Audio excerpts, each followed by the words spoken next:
Hi, race fans. Welcome in. Severs Racing, KQE GTV. I'm Dan Doctor. Welcome back to another week of an action-packed program featuring recaps from the Crosse Speedway. We're going to get you set up for probably one of the biggest races that the Thomas Sparta Raceway has seen in years. It happens on Friday night with the Great Northern Sportsman Series, and we'll get you set up for what's going on in La Crosse next weekend. Also, segment 3 of the program, I said last weekend at La Crosse it was probably the biggest, best boat race I'd ever announced at the La Crosse Speedway. When you had Porsches being entered, you had Broncos almost flipping over onto their side, and you had a Cadillac almost go over the turn 1 wall. There was so much excitement we decided to just bring it back and replay it during today's broadcast. That'll be coming up in segment number 3. If you use the program, what we usually do in segment number 1 is we take you back to the La Crosse Speedway. Obviously, we have 2 cameras there, and on the front straightaway, 1 in turn 1.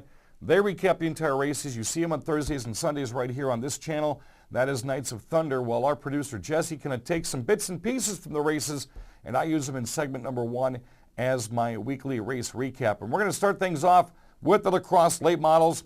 Here comes the last 2 laps. Now we're going to start the tape right here after the turnaround that Don Thunder Turner did. He spun out in turn 4, and that set up Mike Carlson having to restart the race. Everybody thought Steve Carlson would jump to the outside of the row. He ended up behind Mike because he said there was really no groove outside because it was so hot and nasty out there that he just had to watch son Michael, as you see here, take his number 50 late model into and around the racetrack and then into victory lane for win number 2 on the year. He is right behind his dad in the point standings, so he's made things awfully interesting so far here in the race season. Had another battle as those two finished across the line. The battle for 3rd and 4th was awfully tight, and it may have set Team 33 ahead of where they've been. It was a mad dash between Jeremy Wagner and Matt Henderson. Henderson, by about a half a car length, topped Wagner for that number 3 position.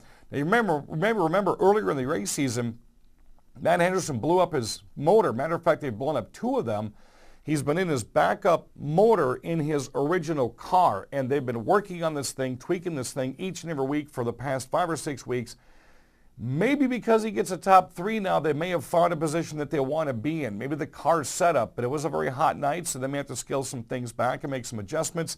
But hopefully for the number 33 team of Matt Henderson, that was a stepping stone in the right direction where they're not getting 5th, 6th, and 7th place finishes and getting up there where Mike wants to finish, or Matt that is, in top 3s and top 4s, but podium finishes are also good. So Jeremy Wagner ended up 4th. Adam Degenhardt rounded out the top 5. To the Sportsman we go. Interesting night as well.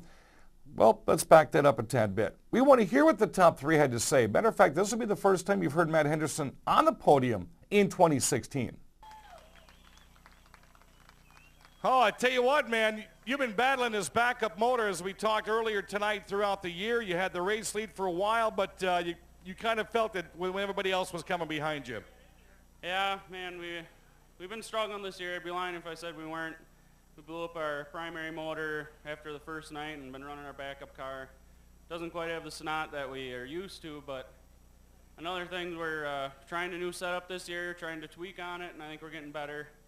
Led, I don't know, probably half the race there. Had a good start, and it's Bond Drywall night down there in turn 1, so I want to throw a shout out to them. Can't thank them enough for sponsoring our car all these years. And finally, got a top 3. Think who's happier, you or your father? Because I saw John over there with a fist pump.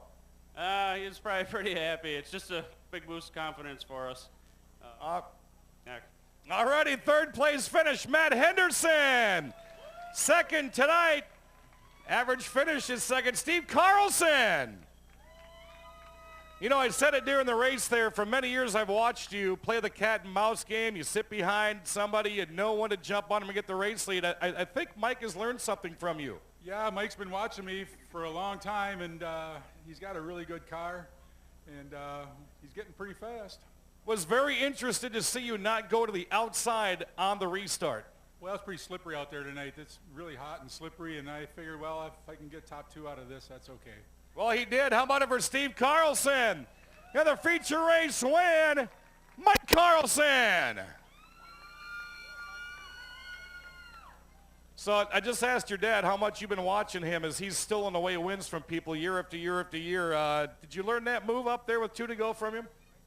28 years. You learned some stuff. I could tell his car was loose, and I was just waiting for that time that he'd bobble. Mine was bobbling, but I was able to capitalize on it, and I was actually waiting for him to pass me back, honestly. Your race year, this has been one of the best I think you've had since you've been here at the La Crosse Fairgrounds Speedway. I think you've had a podium finish almost every night up here so far, and it's not only the car but the sponsors. I mean, this whole race package has come together for you. Yes, at the beginning of the season, we were able to get a bunch of sponsors on board, and it's been a few years since we had that, but so far it's a great year. Hopefully it's my year, but we'll see. We'll do some more work. It's not good, it's not great, but it's raceable. It was raceable for a top finish tonight. How about your feature race winner, Mike Carlson? So again, congratulations to the top three, Mike Carlson, Steve Carlson, and Matt Henderson. To the La Crosse Sportsman we go, a great, fantastic field of cars. We saw some great racing in this one as well. Randy Humfeld, of course, spun on lap number 1. He's still getting used to the car he bought from Jimmy Crackhorn Gilster during the wintertime. After that race was led by Justin Berg, well, then here comes Nick Clements. He went from 9th to first place in 8 laps and never looked back from the field there. Brian Hesselberg finished 2nd. It was Steve Bachman finishing 3rd, Brad Worthen 4th, and Jason Stark, who was close to leading this race for a while, rounded out the top 5, and you're going to see right here as we recap the last 2 here where they all finished. Nick Clements just having a phenomenal year. I think this was feature win number 3 for him. Finished in a couple of spots in front of Steve Bachman. He did get a couple of points advantage there that night, so you'll have to check out lacrossespeedway.com to see how close those 2 are. Bad Brad Worthen followed up a feature win 2 weeks ago with a top 5 finish. His points are starting to go up as well, and congratulations to the rookie Jason Stark. In segment number 2, we'll take you back to the Thunderstocks and Outlaws from last week. That's coming up next on KQEG TV. The next time you visit the west coast of Wisconsin, there's a hotel in La Crosse you need to check into.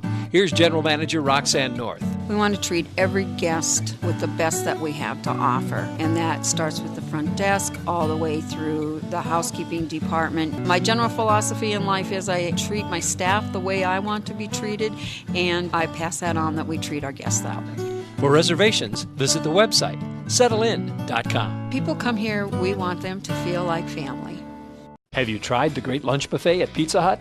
Monday through Friday, 11 a.m. to 1:30, Pizza Hut in La Crosse and Winona offers you an all-you-can-eat lunch buffet for just $5.99. All the salad, pasta, breadsticks, and of course, delicious piping hot pizza you can eat. Want to try something really special? Pizza Hut is now featuring a bacon-stuffed crust pizza. Apple smoked bacon with melty cheese and stuffed in the crust. Just $12.99 for one topping at your La Crosse and Winona Pizza Hut. Call for delivery or order online. Pizza Hut. Whatever your perfect temperature, you'll enjoy consistent comfort with the heating and air conditioning systems homeowners rank #1. American Standard Heating and Air Conditioning. Get up to $1,100 off on select American Standard systems. Call Carey Heating or visit AmericanStandardAir.com for complete program eligibility, dates, details, and restrictions. Carey Heating and Air Conditioning, your residential specialist. Welcome back, race fans. KQEG TV at 7 Rivers Racing. I'm Dan Dyker, recapping the activity from the La Crosse Fairgrounds Speedway last weekend. We're going to jump right into the last 2 for the Thunderstocks. Second-year driver Kyle Lockington. If you're a regular at the racetrack and you heard me announce last year that he was a hot shoot, to me was one of the up-and-coming Thunderstock drivers. You're going to watch right here how exactly he is. He did take home the win. He beat Jason Bolster, Jordan Myers, Adam Moore, and last week's winner Jason Schaller. That in its own is a huge amount of experience, a couple of track championships and a bunch of feature wins. Adam Moore, I did say. First race that he was in since he won the championship in 2013. Told me before the race that the car was a pile, he wasn't going to drive it. Well, he had some success throughout the night. As you see here, he ends up in the top 4 for the race. But Kyle Lockington, now the Lockington Racing Stables, doing a nice job on that maroon and white number 74. You could see it coming on last year that this kid knew what he was doing. He's really put some pressure on the field this year. So again, congratulations goes out to Kyle Lockington. It was interesting in the Outlaws feature. You had one driver doing double duty. You had another driver doing triple duty. Been a while since we've seen that. Mark Chalet was in a Thunderstock. He's got his Sportsman, and he also ran his Thunderstock in the Outlaws for the triple duty that night. But the night belonged to a man that was doing double duty. We just talked about Jason Stark and that top 5 finish in the Sportsman.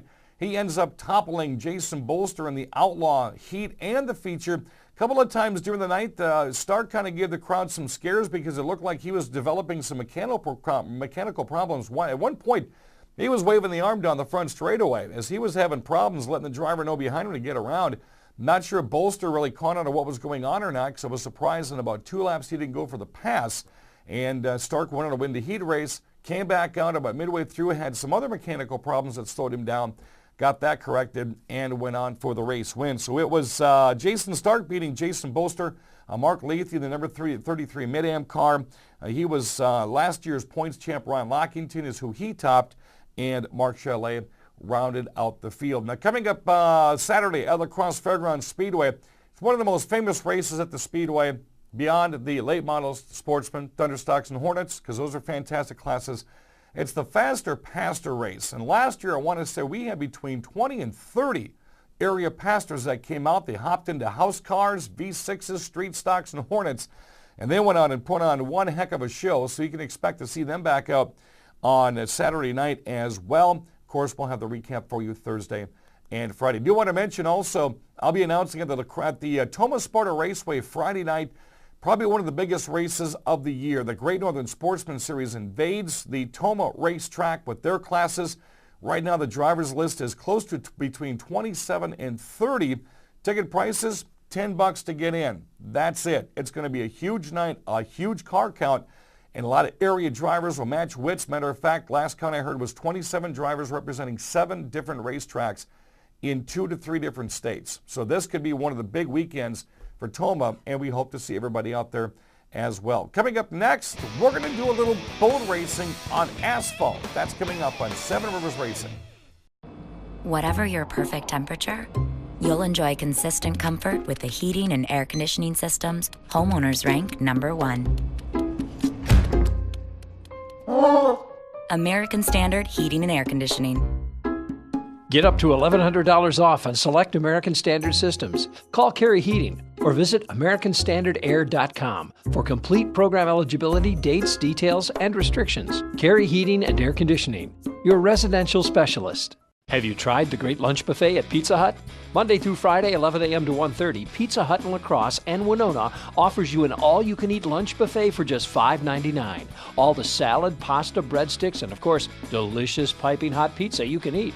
Want to try something really special? Pizza Hut is now featuring a bacon-stuffed crust pizza. Apple smoked bacon with melty cheese and stuffed in the crust. Just $12.99 for one topping at your La Crosse and Winona Pizza Hut. Call for delivery or order online. Pizza Hut. The next time you visit the west coast of Wisconsin, there's a hotel in La Crosse you need to check into. Here's General Manager Roxanne North. We want to treat every guest with the best that we have to offer, and that starts with the front desk all the way through the housekeeping department. My general philosophy in life is I treat my staff the way I want to be treated, and I pass that on that we treat our guests that way. For reservations, visit the website, settlein.com. People come here, we want them to feel like family. Welcome back, race fans. It's Seven Rivers Racing, KQE GTV. I'm Dan Dyker. So far we've been recapping quite a bit at the La Crosse Speedway from last weekend. The boat race that was held on an annual basis had to have been simply one of the best that I've called out there. You had a Bronco that almost twice rolled over onto its top on the front straightaway. You had a 1977, I want to hold back tears saying this because I did it at the racetrack, 1977 Porsche 924S. Beautiful car that was brought out, then spray painted, had some motor problems to start with, so the big hubbub of, hey, I wanted to buy that car. Body would have only been the only thing you could have gotten out of that because you would have had to strip the entire interior and the motor. And then a Cadillac driven by Jared Novak, who wins this thing, almost going over the turn one wall. All of that's coming up right now. We're going to recap the La Crosse Speedway boat race. All right, Jason Bolster's on the hammer right off the bat. Oh, here goes my Porsche and the Ski-Doo. That could have been bad news. Oh, there goes a boat to the front straightaway. 2 targets, ladies and gentlemen. Those are targets. Oh, boat on boat there. That's what we're talking about. Gilligan's Island, part 2. Problems in the blue car down here already.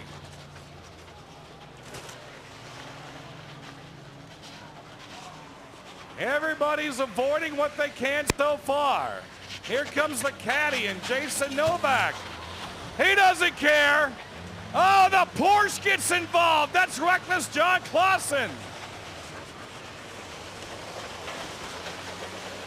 Big sparks coming off of Lockington's. Look at the back bumper on the 23 Arouche. It's gone. Two cars spun sideways. Jason Bolster still has his skidoo on. I would have driven that. Novak knocks Bolster's skidoo. What do you think so far, race fans? Boats are gone in the back straightaway. Here comes the caddy. Can he get the boat off there? He's still working it. He'll take the two around. Jason Novak in the caddy. Still a lot of boats remain. Parts flying, bumpers flying in turn one. Oh, here we go! A huge collision with Jason Novak! Right through the middle of the boat went Novak's Cadillac. Problems in turn four. Here comes Tyler Mickshill trying to dismantle the boat from the 16.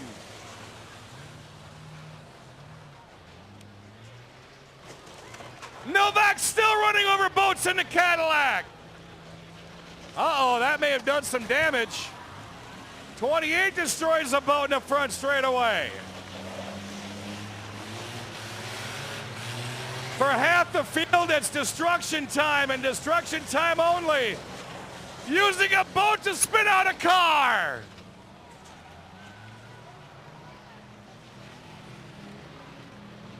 Novak's Cadillac, he's trying to hit more boats.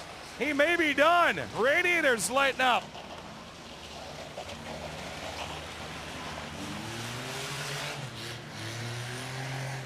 Two cars still going as well. That's Bill Schott in the two car. Here comes Mickshill. He's trying to knock that boat off of Schott's.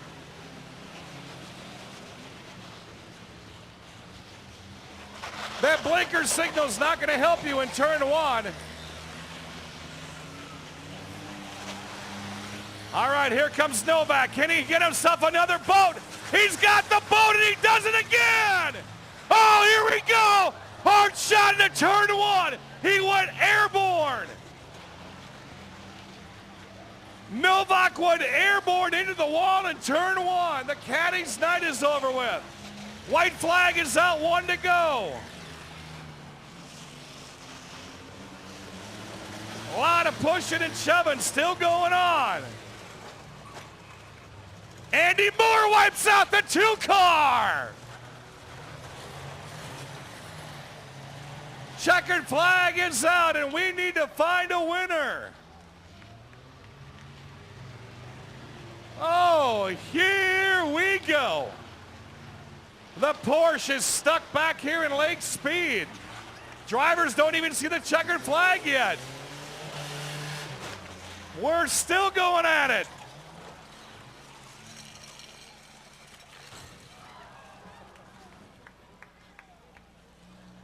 What do you think, race fans?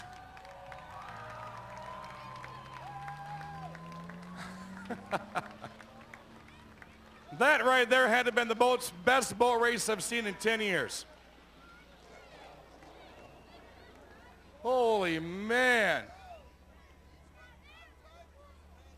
None of these will be seen in the Mississippi anytime soon.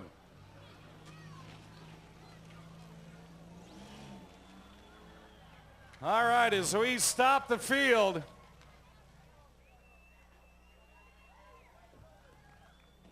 all right, once again, fans, it's going to be up to you to find a winner. What we'll do is we'll go through the entire field, so your applause is going to start eliminating some drivers. And we're going to try to wind it down to find a winner. So we'll go from top to bottom. What about John Clausen in the Porsche? What about Tyler Mitchell in the 04? Jared Novak in the Cadillac in turn 1. Andy Moore in the 19. Got my fish friend. Paul Malone the 3rd in the truck, the 16. Kayla Lockington in the 30. Kyle Lockington in the big 74. Christopher Christian in the 22 car. Jacinda Paff in the 13. Jason Bolster in the 8 car. Bill Schott in the 2. Melissa Roosh in the 23. And Scott Malem in the 28.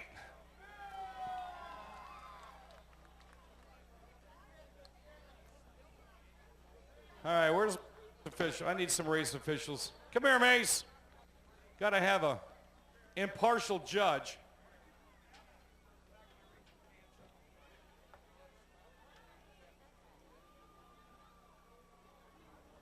All right, so we've got it down to 4, and we appreciate all the drivers coming out here and having a little bit of fun tonight. Our final 4 for the Fish Trophy. What about Jared Novak in the caddy, the 09 in turn 1? Andy Moore in the 19. 74, Kyle Lockington. And the 13, Jacinda Paff.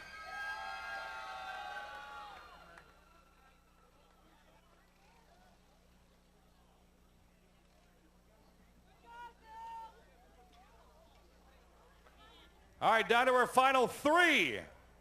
Nice and loud now. Still in it. The 74, Kyle Lockington. The 19 of Andy Moore. 09, Jared Novak up in turn 1.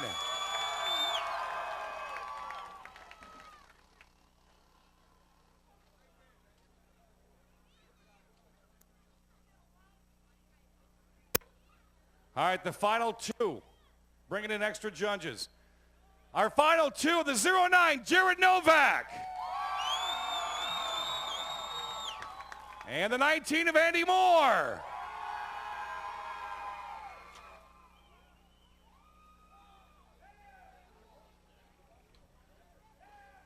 All right, they're saying it's pretty close, so we're going to need everybody here at the track to get nice and loud. The 19, Andy Moore. 09, Jared Novak. The winner of the 2016 the Crosse Speedway boat race. He went airborne for it, the 09, Jared Novak. All righty, you saw it right there. A Porsche and a whole bunch of activity, a bunch of drivers at the Speedway that are there all the time, a bunch of guys that only come out like Tyler Mitchell and Jared Novak only for the specialty races. Hats off to those guys and gals for putting on one heck of a show. That'll do it, this week's program. Next week, we'll show you more highlights from La Crosse Speedway. We'll talk more about this big Great Northern Sportsman Series race going on at the Thomas Sparta Raceway. Tune in Saturday from noon to 1. It's the Race Report brought to you by Whitetail Convenience Stores, Whitetail Crossing Convenience Stores. That's going to be on WBOG from noon to 1. Billy Doc Niles and myself. Also follow along on the Seven Rivers Racing TV page on Facebook, the Race Report page on Facebook, and our own YouTube channel produced by our own Jesse at Seven Rivers Racing. Until next week, support your local short tracks. I'm Dan Diker.